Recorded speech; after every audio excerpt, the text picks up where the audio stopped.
Bueno, vamos a ver, sí. Doctor Cuyen. Bueno, muchísimas gracias.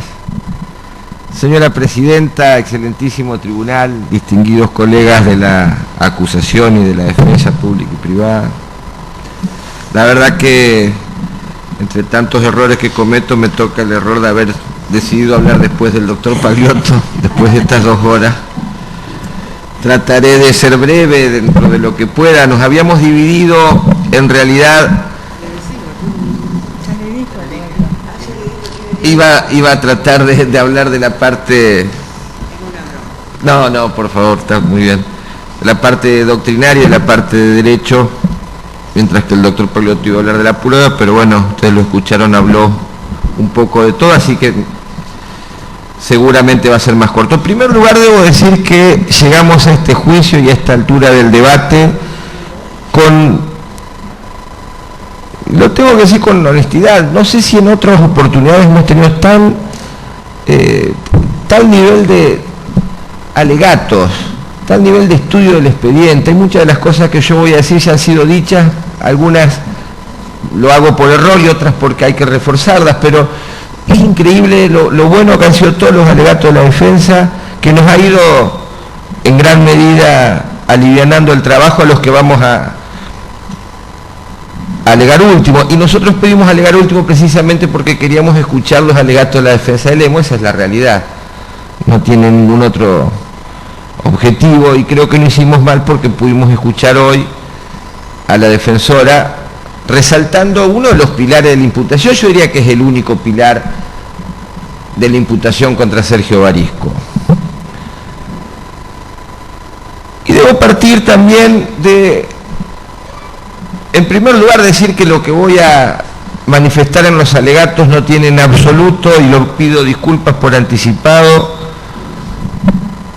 ningún tipo de adjetivación en forma personal a cada uno de las representantes y de los representantes de los distintos ministerios públicos, tanto fiscal como defensa. Simplemente lo haré en nombre de mi Ministerio de Defensa, del señor Sergio Barisco.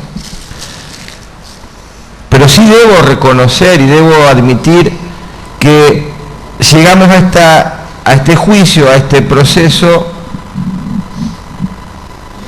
de manera oral, con todos los imputados, a quienes se les han leído los hechos por los cuales vienen prevenidos, luego de un proceso que, se debe mencionar, ha tenido ciertas particularidades. Creo que las ha tenido en gran parte por las personas involucradas, no porque haya habido ningún tipo de mala fe o mala predisposición, pero la verdad es que nosotros se nos ha hecho muy dificultoso. Ustedes habrán visto que casi todos estamos con copias digitalizadas del expediente porque no podíamos retirar los expedientes, teníamos que verlos en una mesa, nunca los pudimos llevar a nuestro despacho a tratar de ojear, a tratar de puntear como se hacía antes. Además, cada vez que veníamos a ver un expediente, los periodistas andaban sobrevolando, así que realmente fue un trabajo bastante arduo. El doctor Laferrier yo creo que tiene 700, 800 fotos del expediente con el celular, la subía, la doctora Serracuyen lo mismo, quien les habla igual. Pero bueno, así llegamos a este juicio oral y público. Y llegamos con o debo hacer un reconocimiento, el doctor García Escalada, cuando hace la requisitoria de elevación a juicio, lo hace honestamente como correspondía, pero creo que esos son gestos que demuestran la objetividad y está muy bien. Dice: si bien el magistrado instructor postuló la hipótesis de la adquisición de estupefacientes por parte de Barisco, Hernández, Bordeira y González, bueno, da las explicaciones, dice: no habiendo existido ulteriores decisiones antiincriminatorias, no corresponde que se reintroduzca la cuestión a esta altura de la instrucción. Y voy a decir esto porque nosotros tenemos que empezar, y ahora sí voy a hablar un poquito de derecho, pido disculpas, todos son cuestiones que ya conocen, que el derecho procesal penal no es un derecho absolutamente inocuo. El derecho procesal penal y lo que pasa en un proceso penal es una garantía para el imputado, una garantía que tiene determinadas consecuencias para el Estado que pretende realizar o revisar una situación que ha ocurrido en el mundo, que pretende condenar a través de un hecho que ha realizado una persona. Y es una garantía que debemos respetarla, y creo que debemos respetarla todos los actores. Una de esas garantías es que no podemos defendernos de lo que no sabemos de que se nos va a acusar. Y acá hay que ser muy claros, la redacción del hecho, y cuando el fiscal Candiotti, y lo voy a citar textualmente, mencionó cuál era la acusación contra Sergio Barisco, obviamente es el financiamiento, el artículo 7º, en virtud del artículo 5º, dijo, y lo cito porque lo textualicé, lo dijo en su alegato final: Sergio Barisco financiaba la organización que lideraba Celis. Dicho acuerdo excedió lo político. Miren, dijo esto, está textualizado por eso. El 5 de septiembre de 2017, ya estando detenido y preso Daniel Celis, detenido por narcotráfico, Daniel Celis le manda un mensaje a Fernando Orúndez Ayala que le dice: por fin una buena, arreglé con el intendente. Esa es la acusación. Y digo esto porque hemos hablado, creo que desde el año 2011 estamos haciendo un cuento. Estamos hablando del 2015, del que ni siquiera era intendente Barisco, del 2016. Y seguimos hablando y hablando y hablando, pero la imputación es que en el 2017, el 5 de septiembre, se realizó un acuerdo. Vamos a centrarnos, por favor, porque eso es lo que sostiene la Fiscalía sucedió. Y esto es importante porque esto nos va a limitar a nosotros, y creo que nos va a ayudar a todos, que no tengamos que seguir haciendo historias mucho más antiguas o defendiéndonos de dichos de personas que le mandaban mensajes a Griselda Bordeira mucho tiempo antes. Si lo que se acusa es del 5 de septiembre del 2017, y acá sí tengo que empezar a hablar un poco también del proceso y de las garantías. ¿Qué pasó el 6 de septiembre? ¿Por qué se habla del 5 de septiembre? Se habla del 5 de septiembre porque el día 6 de septiembre del 2017, en una requisa rutinaria de la unidad penitenciaria donde estaba alojado Daniel Celis, se le secuestra un celular, y ese celular, como bien lo expresó la doctora Serracuya, lo expresó el doctor Pagliotto, sin ningún tipo de justificativo, fue enviado no a quien era la jueza natural de Daniel Tavicelis, la doctora Cecilia Bértora, porque Celis no estaba preso por narcotráfico, como dijo el fiscal, obviamente que lo dijo dentro del marco del alegato, sino que estaba preso por un robo ocurrido en la ciudad de Diamante. Pero en lugar del servicio penitenciario de enviárselo, fíjense lo que pasa, enviárselo a la jueza natural, que era la doctora Cecilia Bértora, jueza de ejecución penal, se lo envía al juez federal, que a su vez, en lugar de mandarlo a peritar o llamar con noticia de la defensa, porque una pericia se debe hacer con noticia de la defensa, se lo manda a la Fiscalía Provincial,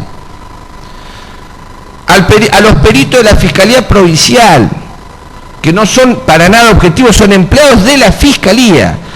Y a su vez, a ese resultado, esa extracción de datos que saca la Fiscalía Provincial, lo envía a un perito, creo que de apellido Enrique, a quien le hace firmar como perito Ferrari, del cuerpo ya de la órbita federal. Y acá sí tenemos que decir, miren, y en esto me voy a tomar 2 o 3 licencias y pido disculpas nuevamente, insisto, trataré de ser lo más breve posible, pero tenemos que remontarnos al 1215 para entender que la garantía de la judicatura natural que está estipulada en el artículo 39 de la Carta Magna de los ingleses. Acá no tuvimos juez natural. Acá no se pasó por los cánones que debía pasarse.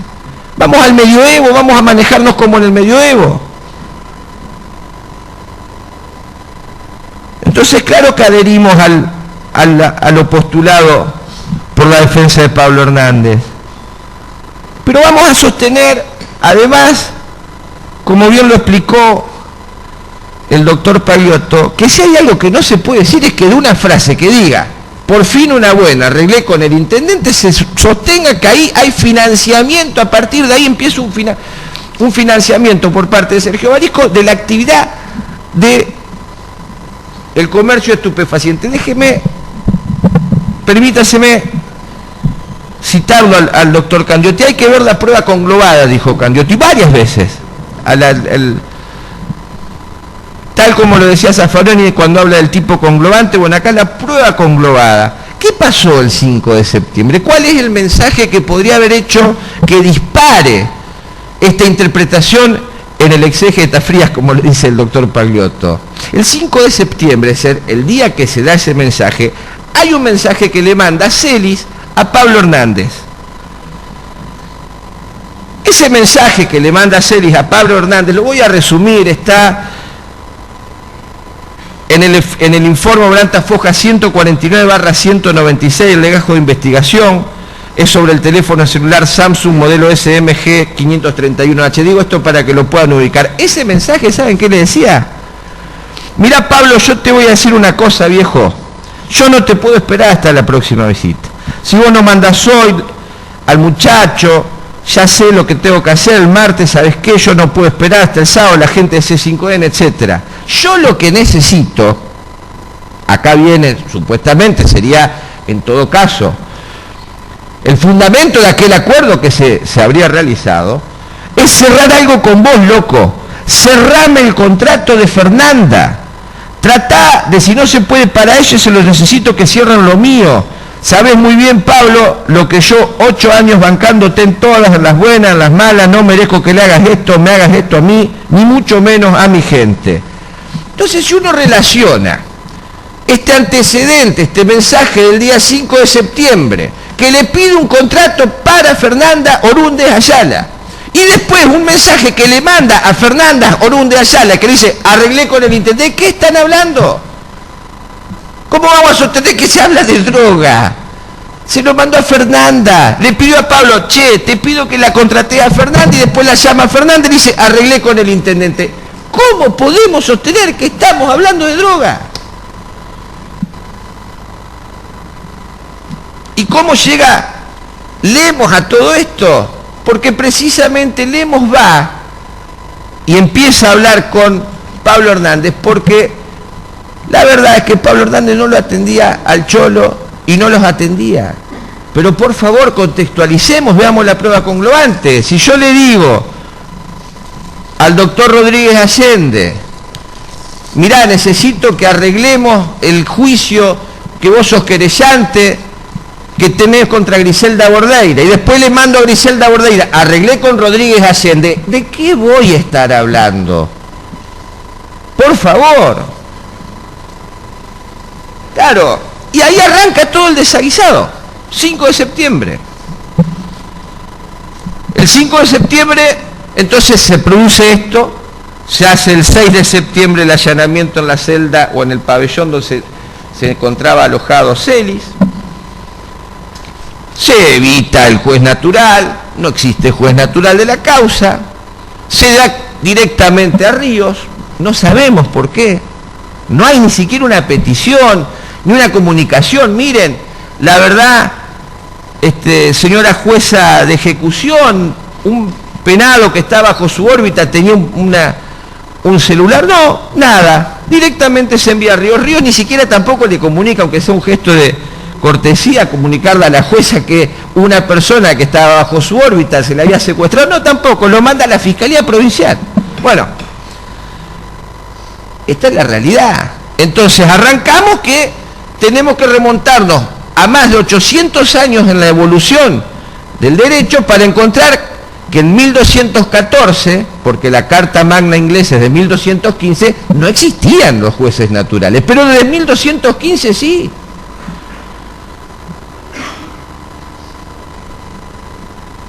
Y acá, a partir de esta interpretación que hace Frías del mensaje, comienza a tejerse la hipótesis. No voy a ser reiterativo, me hubiese gustado decirlo a mí, pero lo dijo mucho mejor la defensa de Pablo Hernández. Esta hipótesis investigativa respecto de un pacto con la Intendencia Municipal para la cual no se tenía tiempo para apostar un policía. No se tenía tiempo ni siquiera para levantar el teléfono y decirle al policía de la garita de entrada al municipio, mirá, va a ir una chica con una mochila que lleva 6 kilos de tenela, porque supuestamente todo lo que dijo Lemos está probado. Esa es la verdad. No se siguió investigando, no se investigó, se perdieron horas sacándole fotos a la pareja, a Fidel Valdés, pero no se tuvo tiempo. Lo explicó muy bien Fuse, no voy a volver sobre eso, pero hay que recalcarlo. ¿Por qué? Porque lo que convenía era no probar que esos hechos no existieron, porque la sospecha podía llegar a terminar en un juicio como en el que estamos hoy. Esa es la verdad. Y la verdad es también que todo esto aparece un mensaje de WhatsApp, porque nos olvidamos ahora qué tipo de prueba es, de qué estamos hablando. Pareciera que la aceptamos así nomás. Bueno, un WhatsApp es un WhatsApp, es una red social. Hay un libro muy bueno de Gastón Enrique Vielle y Carlos Jonathan Ordóñez, que habla sobre todo lo que es la prueba electrónica y las complejidades que tiene cada una de las pruebas electrónicas. Y tiene un capítulo específico de WhatsApp, explica qué es el punto a punto, cuál es el cifrado, cómo se puede hacer, quién es el dueño de WhatsApp, que es Facebook, yo no sabía. Y en esas explicaciones nos dice el WhatsApp, ojo con el WhatsApp, porque no tenemos forma de saber si eso fue manipulado o no.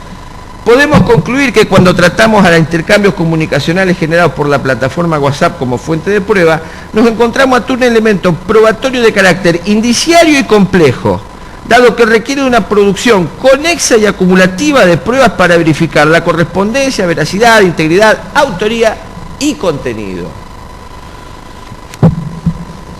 Perdón, la cita es de Fojas 549 del libro La prueba electrónica, teoría y práctica de Gastón Enrique Vielle y Carlos Jonathan Ordóñez. Acá no tenemos nada de eso. Es más, si hubiesen hecho la comprobación sobre la autoría, si se corresponden los códigos hash, si se corresponde, posiblemente no hubiésemos enterado que, o tal vez no lo sé porque no se hizo, pero bien es posible interpretar que tal vez ese mensaje tampoco llegó jamás a Fernando Orúndez Ayala, o que tal vez ese mensaje se borró porque efectivamente no se cumplió ningún tipo de solución al contrato, entonces no le quiso dar una falsa expectativa, porque acá lo que termina sabiéndose es que Hernández, en definitiva, ese día, el día que le mandan el audio, no le solucionó nada, absolutamente nada. Por eso eran los reclamos constantes de Celis. Pero tuvimos que ir 800 años atrás para entender cuando no existían los jueces naturales. Y luego viene en esta hipótesis que a partir de esa escucha se empiezan a pedir más intervenciones. Bien lo explicó el doctor Pagliotto, no quiero volver a cosas que ya se han explicado porque sé que ustedes están cansados, todos están cansados, los imputados están cansados. Pero aparece en escena una persona que se transforma en la piedra angular tan importante que se perforó el mínimo de un delito gravísimo como es el de la organización del narcotráfico para favorecerla, porque según las palabras del fiscal, ojo, en la petición, no hay una resolución judicial que así lo amerite, sin declarar la inconstitucionalidad del mínimo, cosa que podría hacerse, así ya tenemos una referencia para todos los abogados que litigamos y que creemos que es inconstitucional el mínimo, se perforó el mínimo porque gracias a esa declaración de esta persona, según lo que dijo la Fiscalía, permitió la investigación de los funcionarios municipales. Y los funcionarios municipales son Alan Viola, Griselda Bordeira y Pablo Hernández, que ya llevan casi 2 años de prisión, y Sergio Barisco, que era el intendente municipal. La verdad que existen, o al menos cuando empezamos a trabajar este tema de la causa de Barisco, cuando aparece en escena esta delación, porque esto se llama delación, es una delación encubierta. En primer lugar, yo lo primero que hice fue buscar, por eso insistía tanto que si se existió o no el protocolo de aplicación de la ley 23737 del arrepentido, que bien lo dice, no voy a leerlo porque ya muy tarde, lo dice Falcón y Conti, lo pueden leer, lo conocen todos, creo que es un libro que lo han citado creo que todas las partes, cuando habla de lo que es el arrepentido, bueno, fojas 359, 360 en adelante. Arrepentido, nada. Acá de arrepentimiento, nada, por favor, no es que de golpe por una cuestión moral, acá lo que se hace es una negociación. ¿Quién se arrepintió de qué? Llamemos las cosas por su nombre, es una delación premiada. Es una delación premiada. Lean Falcone, que además, cuando hace el examen de las distintas delaciones premiadas que existen en el resto de las legislaciones, le pone aunque sea una condición: la posibilidad del delatado acarearse con la delatora. Acá todos los funcionarios pidieron, por favor, careo con Luciana Lemos. No solo que no se hizo el careo, cosa que está bien, es un derecho de defensa, sino que ni siquiera se les permitió escuchar, claro que lo conocían, pero ni siquiera se les permitió escuchar las declaraciones. Entonces sí, yo recordaba en la Asociación Pensamiento Penal a la que pertenezco, cuando hacemos algún tipo de cuestionamiento, un estudio que hicimos sobre códigos procesales antiguos inquisidores, ¿no? Es decir, códigos procesales donde no se respetaban, nunca se respetaron los derechos ni las garantías individuales. Y nos acordábamos con el doctor Pagliotto y con Milagros, charlando, qué pasaba con las delaciones. La delación era una de las formas más sencillas de obtener resultados en un delito. Era más fácil. Y aquí tuvimos digo, mirá, qué interesante hacer una analogía de lo que era un proceso de inquisidores. Vamos a ir al medioevo de vuelta, les pido disculpas. 1324. El manual de inquisidores redactado por el inquisidor general Nicolao Eimerico. Y él nos dice en la Inquisición, y pido que presten atención y díganme si no les suena conocido en este proceso: hay tres formas, tres modos de formar causa en materia de herejía: por acusación, por delación y por pesquisa.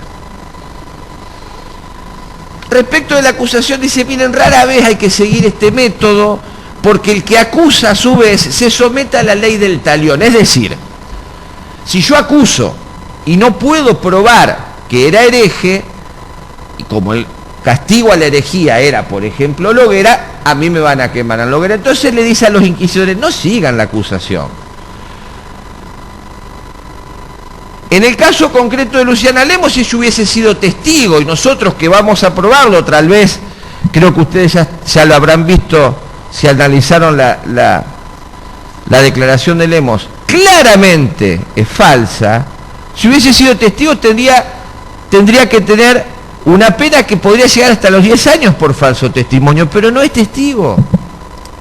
Es una indagada, y la indagada, además debo decirlo, y esto lo voy a decir cuando termine de hablar de la Inquisición, una indagada que fue sometida para este defensor, lo dejo en libertad al doctor Pagliotto, me hago responsable, a lo más parecido a una tortura legal que puede existir. A una persona, una madre de hijos menores, se le dice, mirá, si vos no declarás de tal forma, te vas a comer 14 años de prisión. Si a mí me dicen eso y yo soy la madre de dos hijos menores, digo, miren, el Papa consumía droga con el Tavicelli, por favor, y vamos a darle credibilidad. Y cuando no cierra la primera declaración, dice, no, pero mirá que no me cerró con la escucha número tal, o con lo que dice, bueno, pero decime qué querés que diga, yo me quiero ir a casa con los chicos. Y eso fue lo que pasó, y estamos naturalizando, esto parece que en este bendito país, con las reglas que tenemos, lo estamos naturalizando y lo admitimos y lo permitimos.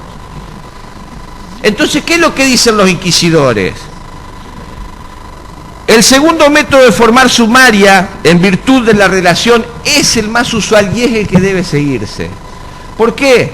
Porque el delator en la Inquisición, y vaya si no, insisto, citemos paralelismo, no tenía castigo. El acusador sí, el delator no, pero el delator iba más allá. Cuando la delación, en la época inquisitorial, no llevaba aviso ninguno de ser veraz. No por eso ha de cancelar el inquisidor el proceso, decía Eumerico, porque lo que no se descubre un día se manifiesta en otro. Vaya si no estamos dentro de esta misma situación. Y si no, puedo demostrar, o se me cayó lo que dijiste la primera vez, hace una ampliación de indagatoria, como lo explicó el doctor Pagliotto, y arrancá de vuelta, porque me parece que la foja número 7 no la pudiste explicar bien. Explicaba lo que quería. Luciana Lemo hubiese dicho lo que le pidan que diga, porque quería irse a su casa con sus hijos. Por eso yo no la juzgo, honestamente, más allá de que por su declaración hay personas que están privadas de la libertad y ha causado un daño enorme institucional a esta ciudad. Pero si no es una, insisto, pónganse en la piel de una madre de 2 niños, mellizos encima, a quienes o la amenazan con 14 años o le dicen si no te vas mucho antes, y lo logró.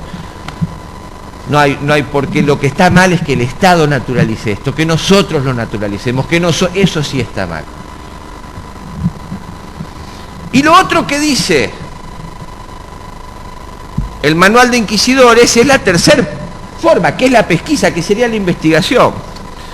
Dice, la otra especie de pesquisa se hace cuando por voz pública llega a oídos del inquisidor que fulano o sultano dijo o hizo tal cosa contra la fe.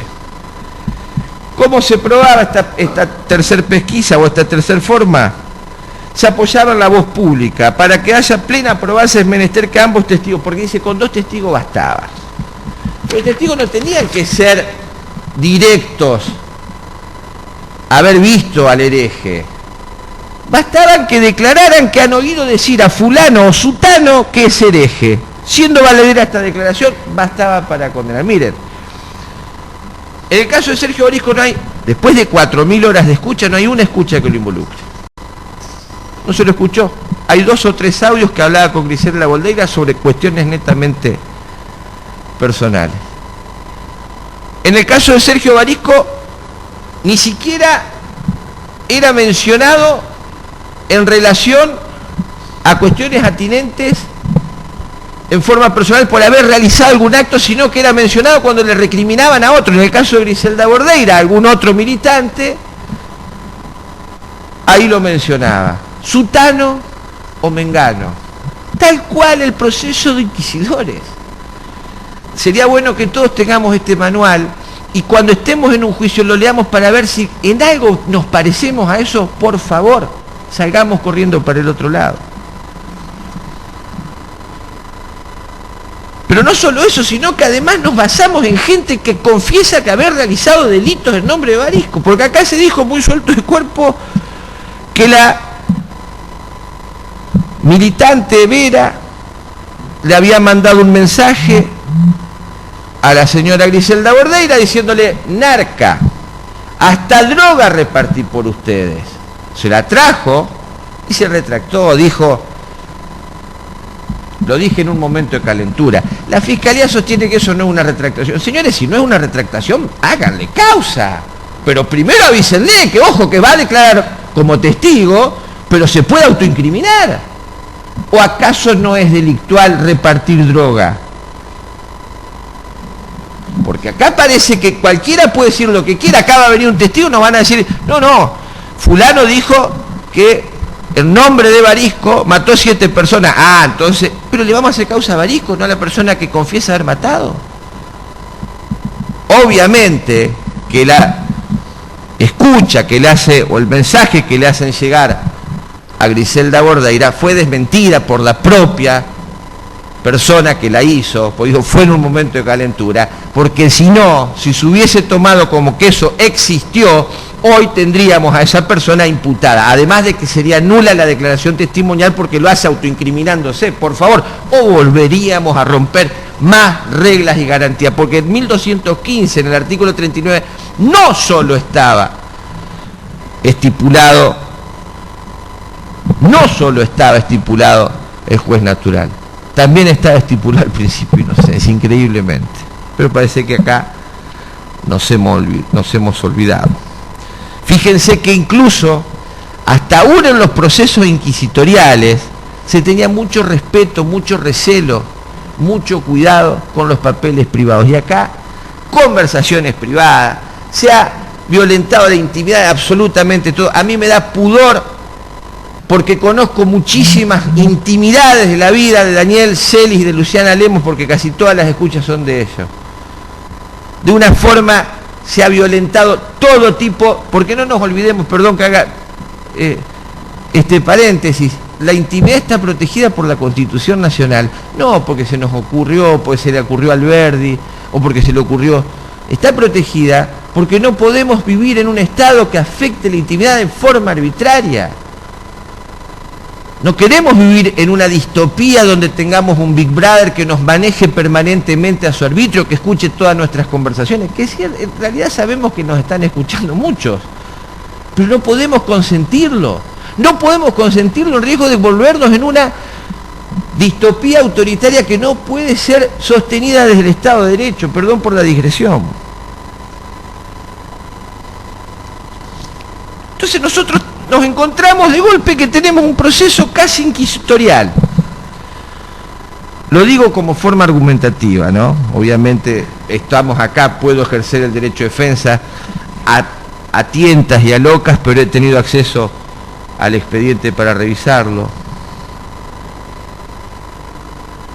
Y se nos dice el pilar, y por eso voy a perforar el mínimo legal. Perforar el mínimo legal, insisto, ojalá se declare la inconstitucionalidad de los mínimos legales, pero mientras tanto no se lo haga, el mínimo legal lo impuso un legislador. El legislador es el único que lo puede modificar, no lo puede hacer un fiscal. Y si el fiscal quiere acogerse al procedimiento que establecido por la ley de drogas, tiene que hacer el procedimiento.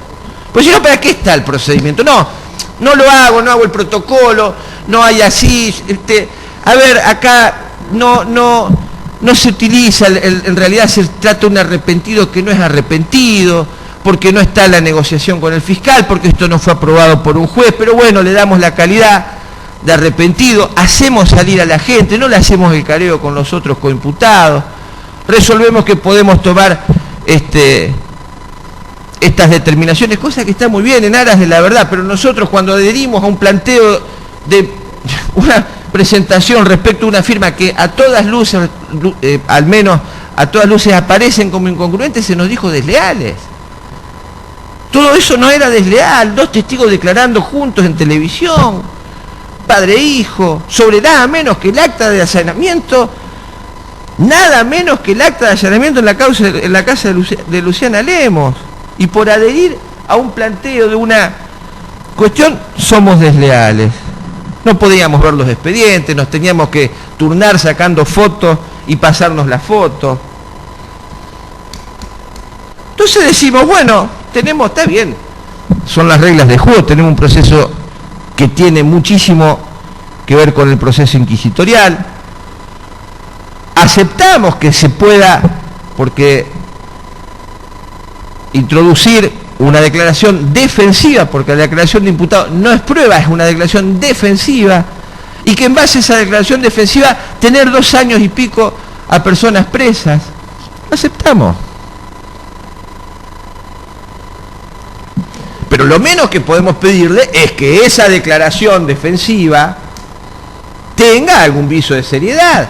Insisto en algo, a ver, no estamos hablando, yo no soy el Cándido de Voltaire que cree que vive en el mejor de los mundos, ni lo aspiro a ser.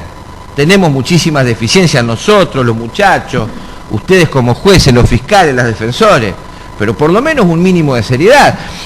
Nadie va a pensar que todo lo que dice Lemos es falso. Obviamente que lo que dice Lemos en gran parte tiene apoyatura en la realidad. Lo que necesariamente debemos decir es que lo que es totalmente falso es lo que tiene que ver con la vinculación de los funcionarios municipales, no con ella, porque sí tenían vinculación, de los funcionarios municipales con ella en lo atinente a la droga. Porque eso es mentira. Y es mentira porque si uno corrobora lo que dice Lemos con lo que está en el expediente, surge a borbotones. Miren,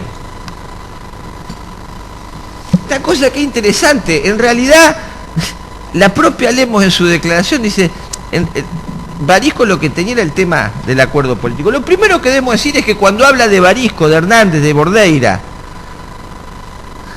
y de Gainza, porque también habla de Gainza, lo hace en la declaración, estoy hablando de la declaración de Lemos, lo hace en el sentido de adquirientes de tóxico. Le llevé 1 kilo, le llevé 6 kilos, me pagaron 300, me pagaron 200, pero todo para adquirir tóxico, no para financiar, ¿eh? Guarda, todo era adquisición. ¿Saben de qué nos acusó ninguno de los funcionarios municipales? De adquisición. Lo acabo de leer al principio. ¿Por qué? Porque se supo... Miren, yo no lo quería leer, pero lo que dice el fiscal, resulta absolutamente desmentido que Griselda Bordeira fuera amigo X, porque en los chats que tiene Luciana Lemos con amigo X, lo trata como un varón. Por otra parte, sostiene el señor fiscal, tampoco podemos decir que Griselda Bordeira sea la gorda que iba a buscar la droga, ni que Nacho sea Barisco, porque Nacho era Gómez que se encontraba ese día. Lean la requisitoria. Bueno, si todo eso es mentira, eso es lo único que dice Luciana Lemos, pero fíjense cómo será de mentira. ¿Qué es lo que dice la acusación? Al menos en 3 oportunidades se compró droga. Claro, no habla de le entregaron dinero, compró droga.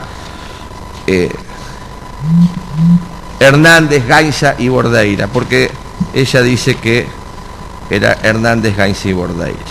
Entonces dice, en esta indagatoria rara, para que explique, le dicen a Bordeira, a Lemos, le escucha que se reproduce identificada como B11008-2017-12, o sea, 1 de diciembre del 2017, el audio es el número 92.452-4. Este audio, no lo vamos a reproducir, pero básicamente es una comunicación entre Pablo Hernández y Lemos, que se pasó aquí, no sé si lo recordarán, que ni siquiera sabía quién era, hay un número primero equivocado. Cuando Luciana Lemos lo llama a Pablo Hernández, dice, ¿quién sos? Soy Luciana. Ah, bueno, hola Luciana, ¿estás en tu oficina? Voy en un rato. Bueno, yo voy para allá. Daniel quiere mostrarte algo, darte algo, no sé qué. Entonces, ¿qué es lo que dice Lemos? Insisto, en su calidad de imputada, por favor, no quiero volver a decir esto. Una imputada, una madre que necesitaba volver a su casa. Claro, le pasan ese audio, tenía que decir algo comprometedor de Hernández. Daniel me había dado de que había llegado la mercadería y no quería que esté en mi casa y que la repartiera enseguida. Le llevé un ladrillo de cocaína a Pablo Hernández, me lo pagó ahí en su oficina de la municipalidad, por eso me demoré ese día contando la plata, me pagó 160.000 pesos. En el CD4 está el listado, que es interesante verlo, de todas las llamadas, es decir, está el texto y de dónde surge la celda, la hora en que se realiza la llamada, la duración de la llamada, y abajo está el archivo, digamos, de audio, CD4. Si uno toma el listado de ese día, del 1 de diciembre, ve que esta llamada que tiene que ver entre Pablo Hernández y Luciana Lemos es a las 9:30 de la mañana, 1 de diciembre del año 2017. En ese momento, según Luciana Lemos, según lo que dice en su declaración de imputada, no lo que digo yo, en esto que manifiesto, insisto, algo de verdad, pero cuando hablo de los funcionarios tengo que darle la mayor pomposidad que se pueda. En ese momento se iba al municipio a llevarle un ladrillo de cocaína y que le pagó 160.000 pesos y con eso se volvió. Bueno, eso estaría muy bien, estaría bárbaro. Entonces diríamos, wow, tenemos una escucha, le da una explicación racional. Esto me daría cierto motivo como para seguir metiéndolo preso a Pablo Hernández, y además Luciana Lemos se podría beneficiar porque está dando un aporte importante. Pero si uno continúa escuchando, se toma el trabajo de hacer esta interpretación conglobada, como decía Zaffaroni respecto al tipo, de toda la prueba, y escucha todo lo que pasó ese día, todas las comunicaciones que hay, se va a encontrar con dos comunicaciones muy importantes. Primero que hay muchísimas que no le atienden el teléfono o que ella no atiende, que se escuchan las grabaciones, pero a las 19:35 horas el audio es el B11008-2017-1201, el 194.523-4, Luciana Lemos se comunica con un pastor evangélico. Entonces le comenta y le cuenta y le dice, y pido disculpas por anticipado porque son cuestiones muy privadas, pero le cuenta al pastor, dice, mirá, vas a tener que ir a hablar con Fernanda porque está muy enojada porque se entera que yo estoy por ir a visitarlo al Tavi. Lo estoy resumiendo, escúchenlo porque es muy llamativo. Pero encima no puedo ni ir a visitarlo al Tavi porque no conseguí los 1.000 pesos para viajar. No tengo ni los 1.000 pesos para viajar. Continúa la conversación con el pastor. El pastor le dice, pero vos querés, ¿por qué no me dejás? Y yo te llevo las cosas. La carne, la yerba, las cosas que se le lleva a un preso. Entonces a las 8:20, primero lo que dice Luciana es, muchísimas gracias, pastor, porque yo no puedo ir porque no tengo plata. Y a las 8:25 lo llama el pastor y dice, mire, yo estoy ahora comprándole carne, pase por mi casa, palabras más, palabras menos, incluso hasta le dice, usted haría de mensajero del amor, una cosa así, el pastor le recrimina, dice, un hombre casado, pero quédate tranquila, yo paso a buscar esas cosas y se las llevo al penal. Es decir, Luciana Lemos, según ella había cobrado a las 9 de la mañana 160.000 pesos de Pablo Hernández por le compra un kilo de cocaína y a las 8 de la noche no tenía 1.000 pesos para viajar a Feral. Por favor, por favor. Eso está en el CD 275, me apunta la doctora Serra Cuyen, que lo tiene bien contabilizado los números, yo tenía anotado CD 4. Entonces ya vemos que esta cuestión de la veracidad de Luciana Lemos, que le permite tener preso a 2 personas, o a 3 personas con alambiola, perdón que lo omití, por casi 2 años, no es tan así. Porque después, ¿qué sigue diciendo Luciana Lemos en su declaración indagatoria? Dice que le vendió, antes que llegue la mercadería, porque llegaba directamente para ellos, ya me habían pagado con anterioridad esos 2, el de Gainza y el de Hernández. Johan no me quería bajar mercadería porque se debían los 15 kilos, pero Gainza está sobreseído. Y acá no hay acusación de adquisición. Y no hay acusación de adquisición porque quedó debilitada la acusación de adquisición precisamente cuando se hizo la interpretación conglobada que le hizo el doctor García Escalante. Por eso, Escalada, por eso no acusó por adquisición. Pero acá de lo que habla es que sí, que compraban, y compraba uno Gainza, otro Hernández. Pero además, fíjense cómo será, que si esto fuera cierto, también lo es culpa Barisco. Por supuesto no voy a hacer la canallada de decir que esto es cierto, porque es una falsedad absoluta. Porque sabe cómo dice después, yo sé que esa plata no era de Barisco, porque Daniel me dijo que pagaba uno Gainza y uno Hernández. Hasta podría utilizarlo a favor. Pero sigue más.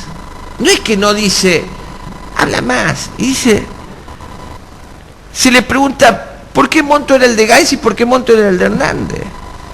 Y contesta, a Gainza se lo dejaba 150 y a Hernández 165 por kilo de cocaína. La diferencia de precio entre uno y otro la ponía Daniel. Pero entonces no estamos tan errados cuando decimos que lo que dice Lemos en esa declaración de imputado, sacada, insisto, me hago responsable de lo que digo, de una forma que, quieran o no, significa, por lo menos así lo veo yo, ¿no?, que no había libertad seguro, una coacción absoluta, una persona presa, que se le diga que se le va a bajar o que puede llegar a hacer una negociación para bajar la pena, que va a decir lo que quieran escuchar, y si quieren escuchar, insisto, que el Papa tomaba droga junto con Taviseri, lo va a decir, si es lo que quieren escuchar, quería irse a su casa. Entonces todo lo que va diciendo Lemos no se corrobora con la realidad. Lemos dice en su indagatoria que amigo X es Bordeira. lo dice clarito. Yo les pido por favor, no dicten fallo sin leer el incidente 81, que es donde está la declaración del testigo de identidad reservada. Por razones obvias de seguridad no vamos a contar todo lo que dijo, pero aportó todos datos corroborables. Y no esto de que a Nacho, en vez de decirle Nacho, le digo Nach, pero a Barisco le digo Nacho. Es genial. Y vamos a creer eso. Amigo X es Bordeira, Nacho es Barisco, Daniel es Hernández y Chino es Gainza. Esto dijo nada menos que Luciana Lemos, y en base a esto la Fiscalía perfora un mínimo de la pena, porque dice que fue gracias al aporte de Lemos que los tenemos sentados aquí, presos a 2, a 3 y al señor Barisco. En el cuaderno chico, en la página 1, está la anotación sobre Nach y Nacho. El primero es Gómez, el segundo es Barisco. O sea, a Nacho le dice Nach y a Barisco le dice Nacho. Amigo X es Bordeira, no llevó en el mismo momento las dos cosas juntas. El día que apuñaló a Daniel Celi en la unidad penal, acá dice algo de verdad. Fue el día que le robaron los 15 kilos de cocaína en la ciudad de Santa Fe. Celis me dijo que yo tenía que seguir trabajando para pagar la de los 15 kilos. Bueno, y ahí empieza a hablar de Wilber, Figueroa Lagos, de cómo era el camino. Que si eso fundamenta la reducción está muy bien. Y ojalá todos tuviesen la posibilidad de tener esa reducción. Lo que no podemos sostener es que lo que la propia Fiscalía, al momento de requerir la elevación a juicio, la descarta, es decir, que Bordeira sea amigo X, que Barisco sea Nacho, que Pablo Hernández sea Daniel, la propia Fiscalía lo descarta porque es inverosímil, sea el fundamento central de la declaración de Ernestina Lemos. Si vamos incluso a los mensajes del 1 de diciembre de 2017, supuestamente ese audio que se le pasa y que ella da esta explicación, que son muchísimos. A las 14:39, 1 de diciembre de 2017, el teléfono terminado 666, fui y ni bola. 3 veces lo manda, porque se ve que no lo contestaba, no lo escuchaba. Fui y ni bola.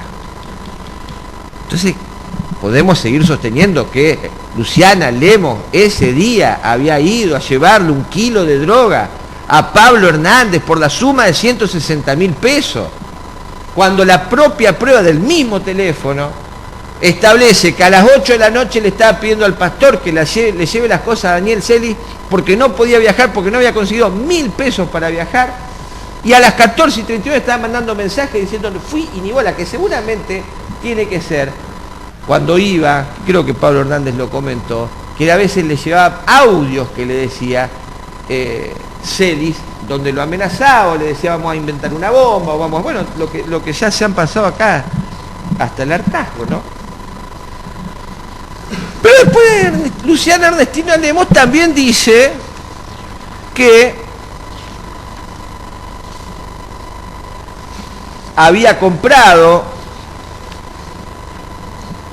o le habían pagado en el municipio el día 29 de diciembre un dinero.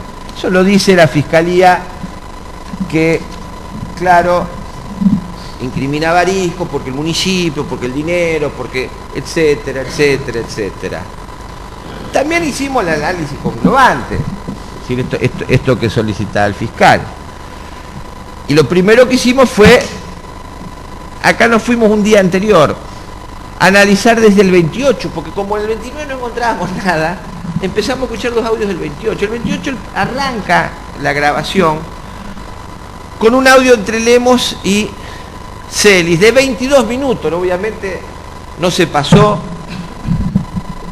en esta audiencia, hubiese llevado 22 minutos, pero una conversación donde Lemos discute o tiene algún intercambio con Daniel, porque en realidad Lemos estaba alquilando la casa, tenía una carnicería, había un problema con el carnicero, aparentemente Daniel Celis ya no quería que ella siguiera alquilando la carnicería, entonces son 22 minutos hablando sobre el negocio de la carnicería, donde le dice, tenele fe, o yo le voy a dar pata, le voy a hacer publicidad por todos lados, voy a hacer que este negocio funcione, voy a contratar otro carnicero. 28 de diciembre. 29 de diciembre ya dice en su declaración que la atendió Pablo Hernández, que le hicieron pasar por un costado y que le dio casi 30.000 pesos. Bueno, el 3 de enero hay escuchas y grabaciones donde Luciana Ernestina Lemos está pidiendo un crédito porque no tenía plata. Y si nosotros conglobamos esto con la prueba emanada de los papeles privados del intendente que los aportó, vemos que el 29 de diciembre, este día donde supuestamente le habían puesto plata o le habían dado algo así como 30.000 pesos,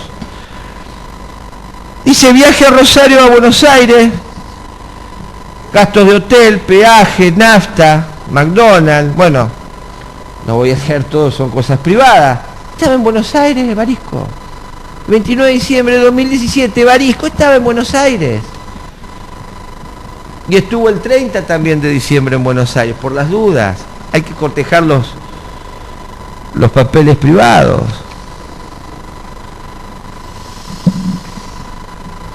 Entonces, esta declaración de imputado, que es la base piramidal, creo que son las palabras que utilizó el doctor Rodríguez Allende, con su licencia las voy a usar yo. La base piramidal de la imputación empieza a caerse como un castillo de arena, lo dijo alguien también, no sé si fue el doctor Pagliotto. Y se empieza a caer porque no tienen sustento con el resto de la prueba, pero no es porque nosotros seamos magos, o porque lo inventamos, o descubrimos algo que no habían descubierto, estaba todo ahí. Lo que pasa es que si uno tiene... A ver, acá habló, miren, el fiscal, una de las... Con la enjudia que siempre hace, ¿no? Los alegatos que siempre son tan... Por lo menos a mí me encanta porque esa es la forma que me gusta que se alegue.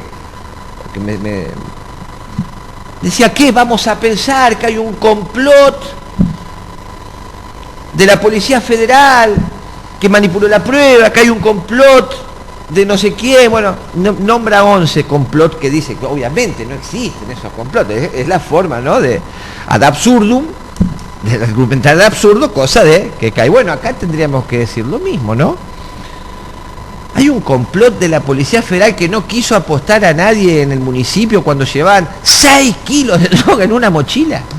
Hay un complot del propio Frías que no levantó el teléfono y le dijo al guardia que está, a ver, el municipio tiene al lado el juzgado federal donde ustedes atienden, hay gendarmería, en la esquina un banco, la iglesia a media cuadra lleno de policías, plagado de policías. No puedo, puede pasar alguien por el municipio si ve una señorita peticita así de tal forma, una mochila, deténganla porque creo que lleva droga, avisarle al juez federal por teléfono que libre una orden de detención. Se trata de un delito que se está cometiendo en el acto, es decir, que hay hasta una autorización legal para realizar una aprehensión. No, pero no tuvo tiempo, dijo acá, como bien lo explicó el doctor Emilio Fouces. Pero entonces nosotros vemos, decimos, bueno, el 29 de diciembre entonces esta entrega tampoco existió. Entonces, ¿qué es lo que dice de cierto Luciana Lemos? Lo que dice de cierto Luciana Lemos es lo que cuenta, que no tiene que ver, o lo que va contando en su relato, en su sucesivo relato, y va acomodando respecto de la supuesta organización, en las cosas que ya la prevención la sabía. Los nombres que da, ese Johan, todos apelativos, no son nombres ciertos. Eso es lo que tiene de cierto.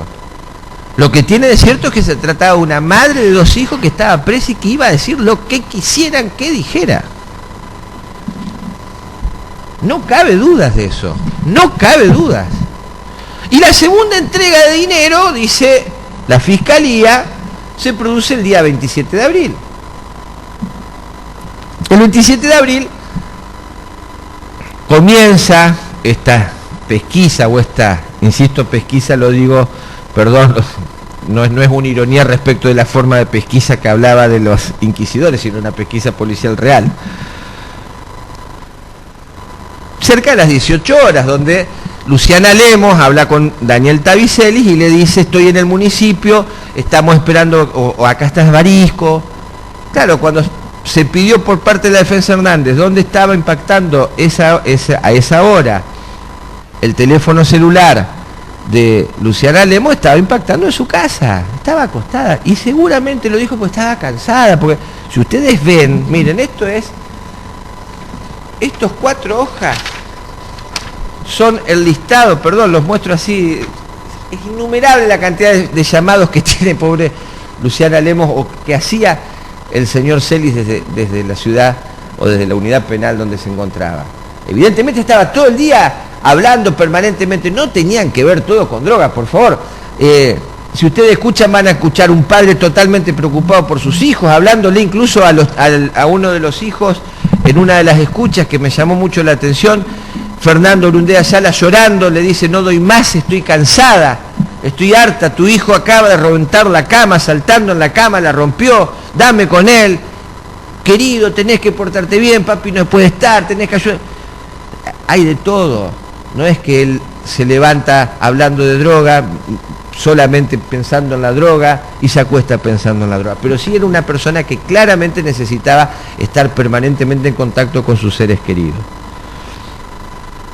Y es posible que ese día, el 27 de abril, Luciana Lemos le haya mentido porque estaba harta, cansada de que la llame. Porque si ustedes ven las llamadas anteriores, le dice, vos no tenías que estar en el municipio hoy. Sí, pero a las 6:30 o a las 6. Son las 6. No, le dice, son las 5. Claro, como si estaba permanentemente encima. Entonces a las 6 dice, sí, estoy en el municipio. Mentira, no estaba en el municipio. Bueno, pero esa entrega de dinero que también expresa Luciana Lemos en su indagatoria, bueno, cuenta que va, que está con Bordeira, con Hernández. O Barisco ni siquiera estaba en el municipio. Barisco, y nosotros acompañamos las pruebas. Después, si no la quieren ver o la quieren interpretar de otra forma, pues estuvo con Abelluto, estuvo con el ministro, fue publicado, salieron en todos los canales locales, porque se hacía una muestra itinerante de pintores, que encima se retrasó más de lo esperado, porque como eran todos pintores varones, las mujeres pintoras hicieron un reclamo, entonces tuvo hasta repercusión por ese tipo de reclamos, y de ahí se fue a Concordia, y trajimos acá la foto del asado de Concordia y las publicaciones del Facebook de las personas que habían intervenido en ese asado, y nos dicen que las explicaciones de Barisco no son plausibles. ¿Por qué? ¿Qué teníamos que hacer? ¿Ir con una cámara permanente grabando al estilo de este cineasta polaco, de un cuento de Borges? Y también, no importa, eso tenemos que hacer para probar. Nos revertimos tanto el principio de inocencia que nos obligaron a nosotros a buscar un testigo de identidad reservada, nos obligaron a nosotros a aportar toda la prueba que hace descargo, nos obligaron a nosotros a realizar todas las interpretaciones. Entonces, su señoría, realmente, cuando llegamos al final, somos los últimos que hablamos. Y hacemos una analogía y decimos, guarda, tiene mucho que ver con lo que era un proceso inquisitorial. Guarda, se le está dando un valor superlativo a una persona que ha sido, insisto en esto y lo digo con todo el cuidado del mundo, sometido a casi una tortura legal. Un testimonio, una declaración defensiva que no pudo ser contrastada con ninguna prueba, porque ni siquiera se les permitió a los otros coimputados, quienes estaban presos culpa de esa declaración, escucharla. Y no se les permitió carearse, como hace la ley italiana que exige el careo.